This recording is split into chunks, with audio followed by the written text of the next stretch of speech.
अंतर्मनाचा वेध घेणारे news channel star city one. राज्यातील आणि देशातील राजकीय घडामोडी पाहण्यासाठी आणि इतरही बातम्या पाहण्यासाठी सबस्क्राइब करा स्टार सिटी वन। मी माझ्या लोकसभा मतदारसंघातील प्रत्येक तालुक्यामध्ये अशा पद्धतीच्या बैठकांचं आयोजन करून कार्यकर्ते म्हणजे शिवसेनेसहित इंडिया आघाडीचे कार्यकर्ते पदाधिकारी यांच्याशी संवाद साधण्याला सुरुवात केलेली आहे आणि साहजिकच आहे की खूप उत्साह आणि आनंद होता त्यांच्या मनामध्ये, परंतु दुर्दैवाने पराभव झाल्यामुळे तेच म्हणजे मी जेवढं निराश झालो नसेल त्याच्या अनेक पटीने प्रामाणिकपणे काम करणारे असे सोन्यासारखे कार्यकर्ते निराश झालेले आहेत। ते नैराश्य दूर ढकलून पुन्हा एकदा कामाला लागा हे सांगण्यासाठी मी आलेलो आहे।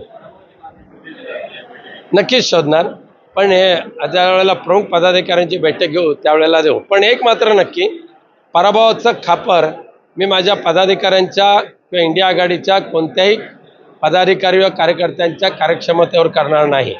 कोकणचं दुर्दैव आहे की काही वेळेला बुद्धी संभ्रमित जशी होते तशी बेसुमारपणे म्हणजे करोडो रुपयाचं जे वाटप केलं त्याला काही वेळेला लोक फसले, दादागिरी हे वगैरेचे फसले आणि एक चूक झाली त्यांच्याकडून। पण मी आभार आहे माझ्या ह्या संपूर्ण लोकसभा मतदारसंघातील मतदारांनी सुद्धा 4 लाखापेक्षा जास्त मतं पुन्हा एकदा मला दिली आणि माझ्यावर त्यांनी विश्वास ठेवलेला आहे।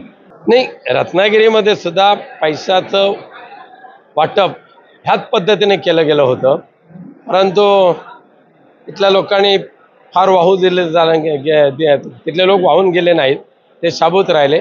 पण तिथलं